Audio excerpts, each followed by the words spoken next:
नमस्कार दोस्तों, inspired soul channel में आपका स्वागत है।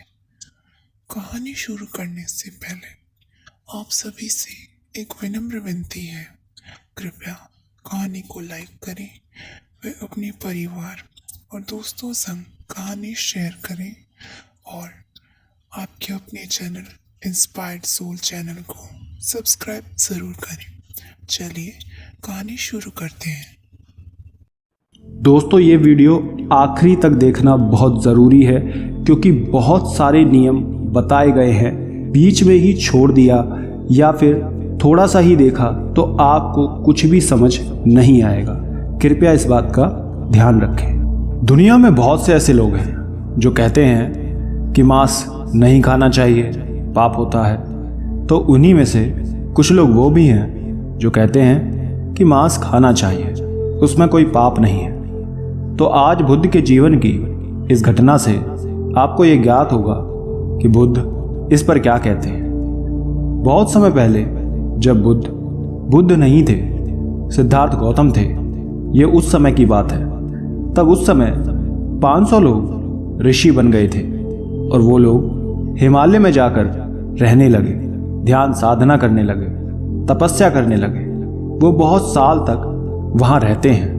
हमेशा जंगल में रहने के कारण, हिमालय पर्वत पर रहने के कारण बहुत दिन तक उन लोगों को दिक्कत आने लगी क्योंकि उन्हें वहाँ फल, फूल, पत्ते, आलू यही सब खाने को मिलता था। नमक, खटाई, इन सब से वो पूरी तरह वंचित थे क्योंकि किसी भी जंगल में उन्हें ये सब नहीं मिलता था। अब इस वजह से उन्हें समस्या होने लगी। वो नमक ना मिलने के कारण बीमार रहने लगे। तब वो 500 ऋषि आपस में ये तय करते हैं कि वो किसी गांव में जाकर रहेंगे और वहीं का स्वस्थ भोजन करेंगे और जब वो पूरी तरह ठीक हो जाएंगे तब वापस हिमालय पर्वत पर आ जाएंगे। तब वो सभी ऋषि गांव में आते हैं। जब गांव के लोग 500 ऋषियों को देखते हैं तो उन्हें देख बहुत खुश हो जाते हैं कि उनके गांव में ऋषि मुनि पधारे हैं। वो लोग उनकी खूब सेवा सत्कार करते हैं, लेकिन उन सभी ऋषियों का एक दृष्टिकोण था कि उन्हें कभी भी मांस मच्छी नहीं खाना है क्योंकि जो लोग ये सब खाते हैं वो पापी हैं और पूरी तरह से अशुद्ध होते हैं, इसलिए वो भी मांस मच्छी नहीं खाते थे। वो ऋषि उन गांव के लोगों को भी यही उपदेश दिया करते थे कि मांस मच्छी नहीं खाना चाहिए, ये पाप होता है। अब वो ऋषि कुछ समय बाद जब स्वस्थ हो जाते हैं तो वापस जंगल चले जाते हैं। अब वो ऋषि क्या करते हैं कि साल भर जंगल में रहते हैं और साल में एक बार कुछ दिन के लिए गांव की तरफ आते हैं और अच्छे से भोजन कर स्वस्थ ठीक ठाक होकर वापस चले जाते हैं। वो जब गांव में आते, वहाँ के लोग उनकी खूब सेवा करते, आदर सत्कार करते, उन्हें मानते, उनकी पूजा करते क्योंकि ऋषि उनके घर आए हैं। ऋषि भी जब तक वहाँ रहते उन्हें उपदेश दिया करते थे। एक बार सिद्धार्थ गौतम बुद्ध जब महात्मा बुद्ध बन जाते हैं तब एक बार बुद्ध उस गांव में आते हैं और कुछ दिन वो वहाँ पे रहकर उस गांव के लोगों को धर्म का उपदेश देते हैं, सत्य से अवगत कराते हैं। गांव के लोगों ने जब बुद्ध की बातें सुनी तो बहुत हैरान हुए और धीरे धीरे करके बुद्ध की बातों पर यकीन करने लगे। वो सभी एकदम बदल जाते हैं, एकदम शांत हो जाते हैं। वो लोग धर्म का आचरण करने लगे थे। कुछ दिन बाद बुद्ध जब वापस चले जाते हैं तब वो ऋषि लोग वहाँ पे आते हैं, लेकिन इस बार वो ये देखकर हैरान हो जाते हैं कि ये लोग इस बार बदले बदले से हैं, पहले की तरह सेवा सत्कार भी नहीं कर रहे। उन्होंने उनमें इस बदलाव का कारण पूछा। तब उस गांव के लोग कहते हैं कि हाँ, महात्मा बुद्ध पधारे थे, उनके धर्म पर उपदेश, सत्य प्रवचन ने सबको बदल दिया और तभी आपको ये बदलाव दिख रहा है। तब वो ऋषि बुद्ध का नाम सुनकर बहुत हैरान हो जाते हैं क्योंकि उन ऋषि ने आज तक ये सुना था कि बुद्ध का उत्पन्न होना बहुत मुश्किल है। जब ये पता चलता है कि बुद्ध इस गांव में आए थे तब वो और हैरान हो जाते हैं। तब वो बड़ी ही हैरानी से गांव के लोगों से पूछते हैं कि क्या बुद्ध यहाँ आए थे और क्या वो मांस खाते हैं। उन ऋषि का दृष्टिकोण अभी यही होता है कि मांस खाना पाप है। तब गांव के लोग उनसे कहते हैं कि नहीं, बुद्ध ने ऐसा कुछ नहीं कहा और ना ही उन्होंने कोई मांस मच्छी खाने से मना किया है। ये सुनते ही ऋषि कहते हैं, क्या वो ऐसा मानते हैं? इसका मतलब है कि वो बुद्ध नहीं है, कोई और है। लेकिन फिर भी हमें मिलना चाहिए। यदि बुद्ध हुए तो उनसे मिलकर हम सब का कल्याण होगा, और यदि बुद्ध नहीं हुए तो कोई नहीं। तब वो 500 ऋषि ये तय करते हैं बुद्ध से मिलने के लिए चला जाएगा। बुद्ध के पास जब वो पहुंच जाते हैं, वो उनसे मिलते ही सबसे पहले पूछते हैं कि क्या आप आमगंध यानी मांस खाते हैं? बुद्ध कहते हैं कि जी, हम भोजन करते हैं, मांस खाते हैं। ऋषि ये सुनते ही कहने लगते हैं, लेकिन ये तो पाप है, इसे खाने से आपका शरीर अशुद्ध होता है, इसे खाने से जीवन में अशांति फैलती है। तब बुद्ध उनसे कहते हैं कि ऐसा नहीं है, आप ही बताएं, आमगंध यानी गमकना किसे कहते हैं? तब ऋषि कहते हैं कि जो मांस मच्छी खाते हैं वो गमकते हैं, उनमें से गंध की महक आती है। तब बुद्ध कहते हैं कि वही भोजन करने से कोई अशुद्ध नहीं होता। बुद्ध उन ऋषि से कहते हैं कि जो लोग प्राणी हत्या करते हैं, जो दूसरों को दुख तकलीफ देते हैं, जो लोग दूसरों की हत्या करते हैं, उनके हाथ पैर काटते हैं, जो दूसरों को ठगते हैं, उन्हें तकलीफ देते हैं, दूसरों से क्रोध करते हैं, ईर्ष्या करते हैं, जो लोग किसी और की पत्नी के पास जाते हैं, ऐसे विचार सोचते हैं, उन लोगों का जीवन ही असली गमक है। बुद्ध उन ऋषिवर से आगे कहते हैं कि जो पुण्य पाप पर विश्वास नहीं करते, जो अकुशल रहते हैं, पाप करते हैं, वही लोग असली गमक हैं, यानी अशुद्ध हैं। यहाँ गमक का अर्थ है अपरि अशुद्ध। ऐसे लोग भविष्य में दुखी रहते हैं, उनका कल्याण नहीं होता। बुद्ध फिर आगे कहते हैं कि यही नहीं मुनिवर, जो लोग क्रोध करते हैं, ईर्ष्या करते हैं, कपटी होते हैं, अंधविश्वासी, अहंकारी होते हैं, उनका जीवन पूरी तरह से अशुद्ध होता है। महात्मा बुद्ध उनसे और कहते हैं कि आमगंध यानी मांस मच्छी खाने से पाप नहीं होता। हम अशुद्ध गमक नहीं होते, बल्कि असली पाप तो तब है जब कोई व्यक्ति अपनी पत्नी को छोड़ दूसरी स्त्री के पास जाता है। जो लोग चोरी करते हैं, धोखा देते हैं, चुगली करते हैं, एक दूसरे से ईर्ष्या करते हैं, किसी के लिए अच्छा नहीं सोचते, ये सब करने से हम अशुद्ध होते हैं, ना कि मांस मच्छी खाने से। ये ही सब जीवन का असली गमक है, अशुद्धि है। बुद्ध की ये बात सुनकर वो सभी ऋषि ये महसूस करते हैं कि ये कोई साधारण मनुष्य नहीं है। वो बुद्ध की बात सुन एक अलग ही अनुभव महसूस करते हैं। वो समझ जाते हैं कि वो हम जैसे सामान्य नहीं हैं। वो किसी भी व्यक्ति के मन को देखकर बुद्ध उसके अच्छे बुरे, क्या सही है क्या गलत है, सब वो आसानी से बता सकते हैं। वो उनके कर्म को पहचान जाते हैं और ये बुद्ध ही कर सकते हैं। भगवान बुद्ध सब जानते हैं।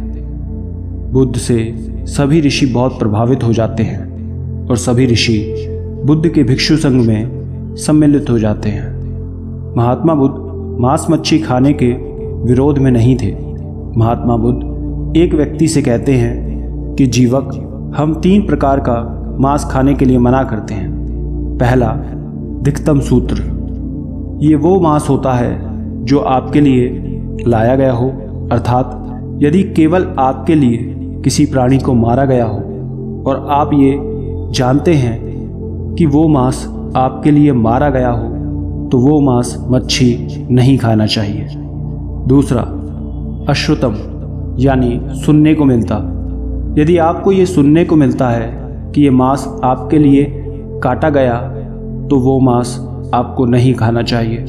उदाहरण के लिए, यदि आप किसी के घर जाते हैं और वो आपके लिए भोजन में मांस कटवा कर लाता है और बनाकर आपको खाने के लिए देता है, और जब आपको ये पता चलता है कि ये मांस आपके लिए काटा गया है, तो वो मांस आपको नहीं खाना चाहिए, क्योंकि वहाँ पर आपके लिए किसी जीव की हत्या की गई है जिसे आप खा रहे हैं जानते हुए भी। तीसरा, अपरिष्कृतन, अर्थात यदि आपको ज़रा सा भी शक होता है कि ये मांस आपके लिए है तो वो भी आपको नहीं खाना चाहिए। यानी बुद्ध ये 3 प्रकार के मांस को खाने के लिए मना करते हैं। तब वो व्यक्ति पूछता है कि फिर किस तरह का मांस हम खा सकते हैं? तब बुद्ध कहते हैं 3 प्रकार का मांस हम खा सकते हैं। पहला, यदि आपने नहीं देखा हो कि वो मांस आपके लिए है। दूसरा, जिस मांस के बारे में ना आपने सुना। तीसरा, ना उस मांस पर आपको शक हुआ कि ये आपके लिए मारा गया है, उस मांस को आप खा सकते हैं। बुद्ध कहते हैं यदि कोई व्यक्ति बुद्ध संघ को या आर्य समाज को भोजन दान में देने के लिए किसी प्राणी को मारता है तो 5 तरह के पाप करता है। पहला, यदि वो व्यक्ति दान देने के लिए किसी अन्य से बोलता है कि जाओ मुर्गा या मछली लेकर आओ, तो उसके बोलने से भी उसे बहुत बड़ा पाप लगता है। चाहे वो किसी को दान देने के लिए या किसी अन्य को या घर के सदस्य को खाना खिलाने के लिए ये बोलता है, तब भी उसे पाप लगता है। दूसरा, बुद्ध कहते हैं कि दूसरा बड़ा पाप ये होता है कि जब वो व्यक्ति जीव को मारने के लिए बोलता है और तब कोई उस जीव को, चाहे मुर्गा हो, मछली हो, बकरा हो, कोई भी, तब उसे ज़बरदस्ती पकड़कर खींच कर लाते हैं और वो जीव चिल्लाता है, तो ये भी बहुत बड़ा पाप होता है जिसका अभागी वो व्यक्ति बनता है। तीसरे पाप में जब वो व्यक्ति किसी जीव को मंगवा कर उसे कटवाने के लिए भेजता है और कहता है कि जाओ इसे काट दो, तब वो बहुत बड़ा पापी बनता है। चौथे पाप में जब वो ये बोलता है कि उसे मार दे और तब उस जीव की गर्दन काटी जाती है, तब भी ये बहुत बड़ा पाप होता है। पांचवें पाप में इस तरह से तैयार किए गए भोजन में जब किसी जीव को मारकर और उसे बनाकर खाने के लिए दिया जाता है किसी भिक्षु संघ को, तो ये सबसे बड़ा पाप होता है, क्योंकि उन्हें ऐसा मांस खाना मना होता है और जो उन्हें खिलाता है वो भी पाप का अभागी बनता है। यानी कि जब जानवर को लाने के लिए बोला जाता है तब उसे पाप मिलता है, फिर जब उसे ज़बरदस्ती पकड़कर खींच कर लाया जाता है तब पाप लगता है, फिर जब उसे काटने के लिए भेजा जाता है तब पाप लगता है, फिर जब वो उस चिल्लाते हुए जीव को मारा जाता है तब पाप लगता है, और सबसे आखिर में जब भगवान बुद्ध को या भिक्षु को, संघ को ये मांस खाने के लिए दान दिया जाता है तब पाप लगता है, क्योंकि ऐसा भोजन इस तरह से तैयार करके दान में भिक्षु संघ का अपमान होता है, जो कि पाप का अभागी माना जाता है, क्योंकि प्राणी हत्या मना है। बुद्ध कहते हैं जब कोई व्यक्ति बाजार में जाकर जीव खरीदता है तब भी वो पाप का अभागी बनता है, क्योंकि जब कोई दुकानदार जिंदा जीव मुर्गा या मछली बाजार से लेकर जाता है और फिर वो स्वयं उसे काटकर बेचता है तब भी वो पाप का भागी बनता है। और यही नहीं, जो व्यक्ति बाजार में जाकर जीव हत्या करवाता है कि ये उसे मीट खरीदना है और वो उसे काटकर घर जाकर बनाता है और खाता है, तो बेचने वाले के साथ खाने वाला भी पाप का भागी बनता है, क्योंकि उसके कहने पर उस जीव की हत्या होती है। यदि वो नहीं खरीदता तो वो काटा नहीं जाता। इसलिए भगवान बुद्ध साफ ये कहते हैं किसी भी प्राणी की हत्या करके इस तरह का मांस नहीं खाना चाहिए। बुद्ध मांस मछली खाने के लिए मना नहीं करते, उन्होंने 3 तरह का मांस खाने के लिए मना किया है और 3 तरह से ही खाने के लिए कहा है। तो जो बुद्ध ने कहा है वही मांस खाना चाहिए, यानी कि जिंदा जीव कटवाकर मत खाओ, बल्कि मरा हुआ मांस खाओ। उसे खाने में कोई दिक्कत नहीं है, लेकिन किसी जीवित जीव को मार कर खाओगे तो आप पाप के भागी बनोगे। इसलिए मांस खाने से पहले ये पता कर लें कि वो मांस किस प्रकार से बना है। यदि मरे हुए जीव का बना है तो ठीक है, और यदि आपके लिए काट कर बनाया जाता है तो मत खाओ। इसी तरह एक बार देवदत्त बुद्ध के पास जाते हैं और उनसे 5 नियम बनाने के लिए कहते हैं। वो ये नियम जानबूझकर बनाने के लिए बुद्ध को कहते हैं, क्योंकि वो जानते थे कि बुद्ध इस नियम को नहीं मानेंगे, जिससे संघ भेद होगा और वो अपना अलग संघ बनाएंगे, सबको साथ ले जाकर, ताकि वो भी बुद्ध जैसे बन सके। यदि कोई सामान्य लोग इस नियम को सुने तो उन्हें शायद ये उचित लगे, लेकिन बुद्ध को ये नियम नहीं पसंद आते। देवदत्त पहला नियम कहते हैं कि सभी भिक्षुओं को जंगल में रहना होगा, गांव में नहीं। भिक्षुओं को जीवन भर पेड़ के नीचे ही सोना है, कुटिया में नहीं। 500 चीवा ही प्रयोग करना होगा। ऐसा चीवा जो फेंका हुआ हो, वो चीवा इस्तेमाल नहीं करना है जो किसी उपासक ने लाकर दिया हो। भिक्षुओं को केवल पिंड पात्र भोजन करना होगा। किसी के घर आमंत्रण पर जाकर भोजन नहीं करना चाहिए। किसी का भी आमंत्रण स्वीकार नहीं करना चाहिए। और आखिरी नियम ये है कि किसी भी भिक्षु को जीवन भर मांस मछली नहीं खाना है। तब बुद्ध बड़े ही प्रेम से देवदत्त से कहते हैं कि ये सब छोड़ो देवदत्त, यदि किसी भिक्षु को पेड़ के नीचे रहना है तो वहाँ रहे, यदि किसी को कुटिया में रहना है तो वहाँ रहे, गांव में रहना है तो वहाँ रहे, जिसे पिंड पात्र में भोजन करना है तो वैसे करे, यदि किसी को आमंत्रण स्वीकार करना है तो करे, जिसको जैसे जीवन व्यतीत करना है वैसे करे। तब आगे बुद्ध मांस मच्छी पर कहते हैं कि छोड़ो देवदत्त, मैं 3 प्रकार का ये पारिशुद्ध बता चुका हूँ। यदि ये 3 प्रकार से पारिशुद्ध है तो मांस मछली खाना चाहिए, और यदि इन 3 प्रकार से अपारिशुद्ध है तो मांस मछली नहीं खाना चाहिए। अब आपको बता दें कि बुद्ध ने जो 10 प्रकार के मांस भिक्षुओं को खाने के लिए मना किए थे, वो मांस है मनुष्य का मांस। मनुष्य मांस खाने के लिए मना किया है, क्योंकि एक बार एक स्त्री ने एक भिक्षु को दान करने के लिए मांस खोज रही थी। क्योंकि एक बार एक स्त्री एक भिक्षु को दान करने के लिए मांस खोज रही थी, लेकिन उसे कहीं मांस नहीं मिला। तब उसने अपनी श्रद्धा से उस भिक्षु को अपना ही मांस काट कर दे दिया, ताकि वो भिक्षु पूजा कर सके। जब वो दान देने के लिए बाहर आई, तब उस स्त्री के शरीर से रक्त बह रहा था। तब ये बात बुद्ध को पता चली कि एक स्त्री ने अपनी श्रद्धा में ये सब किया है। तब उन्होंने मनुष्य के मांस खाने पर प्रतिबंध लगा दिया। अगला है हाथी का मांस। हाथी का मांस खाने के लिए बुद्ध मना करते हैं। घोड़े का मांस मना है, कुत्ते का मांस मना है। इसी तरह शेर, बाघ, चीता, सांप, भालू इत्यादि इस तरह के मांस खाने के लिए बुद्ध मना करते हैं। लेकिन आप बकरा, मुर्गा, मछली का मांस खा सकते हैं। लेकिन बुद्ध ने इसे भी 3 तरह से ही बताया है कि मांस खाना चाहिए या नहीं।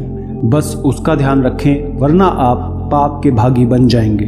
तो बुद्ध द्वारा बताए गए इस सत्य मार्ग पर हमें चलना चाहिए, क्योंकि ये उनके द्वारा बताया गया है। बुद्ध कहते हैं कभी किसी का बुरा मत सोचो, क्योंकि इस सब से हमें पाप मिलता है। मांस मछली के खाने से नहीं, आपके कर्म अच्छे होने चाहिए।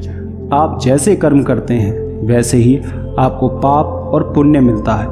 कोई भी हो, वो यदि अच्छे कर्म करेगा तो उसका जीवन अच्छा होगा, और बुरे कर्म करेगा तो बुरा होगा। ये आप पर निर्भर करता है कि आप अपने कर्म कैसे रखते हैं। ऊंच नीच से या मांस मछली खाने का पाप पुण्य से कोई संबंध नहीं है। सब आपके कर्म पर निर्भर है। बस अपने कर्म ठीक रखें और सत्य की राह पर चलें। आशा करते हैं आपको ये बातें समझ आई होंगी। ज़्यादा से ज़्यादा इस वीडियो को शेयर करें। धन्यवाद। दोस्तों, ये वीडियो आखिरी तक देखना बहुत ज़रूरी है, क्योंकि बहुत सारे नियम बताए गए हैं। बीच में ही छोड़ दिया या फिर थोड़ा सा ही देखा तो आपको कुछ भी समझ नहीं आएगा। कृपया इस बात का ध्यान रखें।